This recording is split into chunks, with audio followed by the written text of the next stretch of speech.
Iran के supreme leader Ali Khamenei के इंतकाल के बाद हर तरफ चर्चा हो रही है। भारत में कुछ शिया मुसलमानों ने मातम किया, आंसू बहाए, मजलिस रखी। बहुत से लोगों के मन में सवाल आया कि आखिर भारत में बैठकर किसी दूसरे देश के लीडर के लिए रोना क्यों है? क्या ये ठीक है? क्या ये देश से गद्दारी है? इस बात को सिंपल तरीके से समझिए। दरअसल शिया मुसलमानों के लिए रहबर सिर्फ एक पॉलिटिकल लीडर नहीं होता, बल्कि एक रिलीजियस गाइड भी होता है। जैसे कोई अपने गुरु, संत या स्पिरिचुअल मेंटर से इमोशनल अटैचमेंट रखता हो, वैसे ही बहुत से शिया मुसलमान खामनेई को एक गाइडिंग फिगर के रूप में देखते हैं। उनके स्पीचेस, उनके स्टेटमेंट्स, उनके स्टैंड्स को वो सिर्फ पॉलिटिक्स नहीं बल्कि आइडियोलॉजी और लीडरशिप के रूप में देखते हैं। यही वजह है कि शिया मुसलमान काफी ज्यादा दुखी हैं।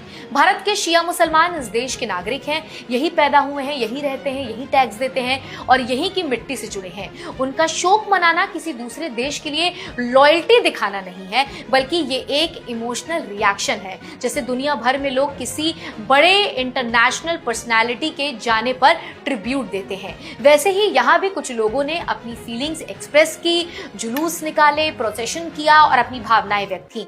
जब कुछ महिलाएं कहती हैं कि हम यतीम हो गए या हम बेसहारा हो गए, तो ये लिटरल मीनिंग में नहीं होता है, बल्कि इसका मतलब ये है कि उन्हें लगता है कि उनका एक स्पिरिचुअल सपोर्ट जो है वो चला गया है। एक सिंबॉलिक एक्सप्रेशन है।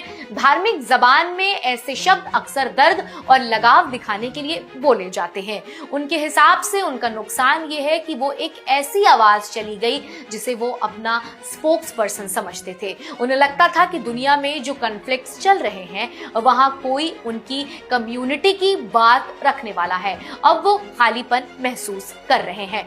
सबसे जरूरी बात यह है कि किसी के मरने पर रोना, दुआ करना, मातम करना एंटी नेशनल नहीं होता।